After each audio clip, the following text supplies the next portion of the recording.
Salam sejahtera untuk kita semua. Pelajaran Sekolah Sahabat dengan tema utama 3 Pekabaran Kosmis. Pelajaran ke-9, Kota yang disebut Kekacauan. Rabu, 24 Mei. Panggilan untuk komitmen. Seruan Wahyu adalah panggilan mendesak untuk komitmen, diringkas dalam simbolisme dua wanita dalam Wahyu. Meskipun kadang-kadang tampaknya umat Tuhan akan dikalahkan dalam kontroversi alam semesta antara kebenaran dan kesalahan ini, Tuhan berjanji bahwa gerejanya akan menang pada akhirnya. Bandingkan Matius 16 ayat 18 dan Wahyu 17 ayat 14. Janji apakah yang Yesus berikan kepada murid-muridnya mengenai gerejanya? Kristus adalah fondasi yang kokoh yang di atasnya gerejanya dibangun. Gerejanya didasarkan pada ajaran firman-Nya dan dibimbing oleh Roh-Nya. Sebaliknya, Babel, seperti yang telah kita lihat, berakar pada ajaran dan tradisi buatan manusia. Setiap pemimpin agama yang menggantikan pendapat atau tradisi manusia di tempat atau di atas pernyataan kehendak Allah dalam kitab suci hanya menumbuhkan kekacauan Babel. Dalam zaman Babel kuno, gereja dan negara adalah satu hal yang sama. Ketika Raja Nebukadnezar duduk di kuilnya di atas tahta kerajaannya, dia konon berbicara mewakili para dewa. Pada satu kesempatan, sebagai tindakan menentang Allah yang benar, Raja Babel mengeluarkan dekret universal yang menegakkan penyembahan dan memerintahkan semua rakyatnya untuk tunduk pada dekretnya. Simbol kuat dari apa yang umat setia Tuhan yang menolak untuk menyembah patung palsu akan hadapi di hari-hari terakhir. Kita boleh lihat itu di dalam Daniel 3. Pada hari-hari terakhir sejarah bumi, sebuah sistem gereja negara akan muncul, Babel spiritual, dengan seorang pemimpin spiritual yang mengaku berbicara sebagai Allah. Firman-Nya akan dinyatakan sebagai firman Allah dan perintahnya adalah perintah-perintah Allah. Selama berabad-abad, pemimpin gereja Roma telah menyatakan bahwa mereka berdiri di tempat Allah di bumi. Dalam surat ensikliknya tanggal 20 Juni 1894, The Ferraris Ecclesiastical Dictionary menambahkan, pemimpin ini sangat bermartabat dan begitu ditinggikan sehingga dia bukan manusia biasa, tetapi seolah-olah Tuhan dan wakil Tuhan. Rasul Paulus menambahkan kata-kata ini untuk mengungkapkan kuasa ini, yaitu lawan yang meninggikan diri di atas segala yang disebut atau yang disembah sebagai Allah. Bahkan ia duduk di bait Allah dan mau menyatakan diri sebagai Allah. 2 Tesalonika 2 ayat 4. Karena kita telah melihat bahwa Allah memiliki orang-orang yang setia di Babel, mengapa kita harus berhati-hati dalam membicarakannya, dan mengapa kita harus berhati-hati untuk tidak menghakimi orang sebagai individu yang bertentangan dengan sistem itu sendiri? Pelajaran yang bisa kita dapatkan pada saat ini, mari kita lihat di dalam Daniel pasal 3 ayat 6. Di sana dikatakan seperti ini, siapa yang tidak sujud menyembah akan dicampakkan seketika itu juga ke dalam perapian yang menyala-nyala.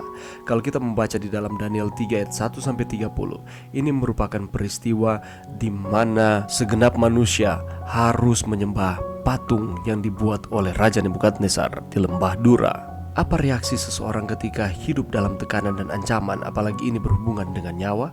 Pasti akan mengalami ketakutan yang luar biasa, pasrah, dan mungkin akan memilih untuk berkompromi daripada harus menanggung risiko. Tapi hal ini tidak dilakukan oleh Sadrak, Mesak, dan Abednego, rekan-rekan Daniel.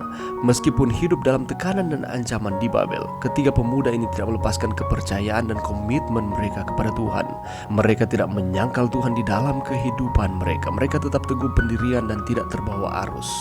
Dan kalau kita membaca di dalam cerita ini, suatu ketika Raja Nebukadnezar membuat sebuah patung emas yang tinggi 60 hasta dan lebarnya 6 hasta yang didirikannya di dataran Dura di wilayah Babel. Kemudian dia berikan titah bahwa siapapun yang tidak mau menyembah kepada patung, mereka akan dilemparkan ke dalam dapur api yang menyala-nyala. Kita lihat di dalam ayatnya yang ke-6 yang kita sudah bacakan.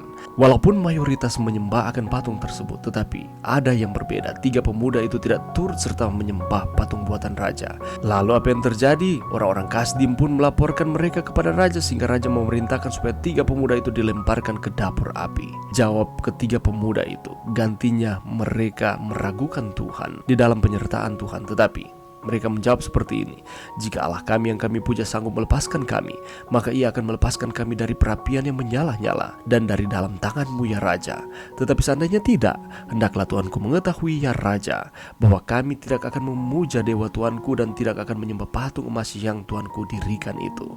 Informasi ini kita boleh dapatkan di dalam ayatnya yang ke-17 dan 18 di dalam Daniel pasal 3. Jawaban ini mengakibatkan mereka harus dibuang ke dapur api. Dan selanjutnya kita tahu bersama akan ceritanya, Allah menyertai mereka dan Allah tidak meninggalkan mereka. Di akhir zaman ini Allah menginginkan komitmen yang sama yang telah dibuat oleh Sadrak, Mesak, dan Abednego menjadi bagian dari kita umat-umatnya. Di tengah-tengah dunia kita saat ini, di mana begitu banyak ajaran-ajaran yang diajarkan, bahkan yang tidak sesuai dengan firman, yang kita harus lakukan adalah kita harus memiliki komitmen sama seperti dengan ketiga orang Ibrani ini. Kristus adalah fondasi yang kokoh yang di atas gerejanya dibangun. Kita harus selalu mengingat bahwa gerejanya didasarkan pada ajaran firman-Nya dan dibimbing oleh Roh-Nya. Segala sesuatu tolak ukurnya adalah firman Tuhan. Apabila ajaran-ajaran tersebut datang di dalam kehidupan kita, mari kita menjadikan firman Tuhan itu sebagai pegangan kita, tolak ukurnya. Apakah itu sesuai dengan firman atau tidak? Dan apabila itu sesuai dengan firman Tuhan, kita harus berbesar hati menerima akan firman tersebut karena itu berasal dari Allah. Dan apabila itu tidak sesuai dengan firman Allah, kita juga harus dengan berbesar hati tidak menerima akan ajaran tersebut. Jangan pernah kita melupakan bahwa hanya Allah lah yang patut disembah dan ditinggikan, bukan manusia. Itulah sebabnya firman Tuhan mengatakan kita harus lebih taat kepada Allah dibandingkan manusia. Mari kita terus setia kepada Tuhan. Kita membangun komitmen kita untuk terus ada di dalam Tuhan, setia di tengah-tengah tantangan-tantangan kehidupan ataupun ajaran-ajaran yang tidak sesuai dengan firman Allah. Mari berdoa. Terima kasih Tuhan atas firman-Mu pada saat ini. Bantu kami Tuhan untuk kami terus berkomitmen di dalam Tuhan. Kami terus setia kepada Tuhan. Ini doa kami Tuhan di dalam nama Yesus. Amin.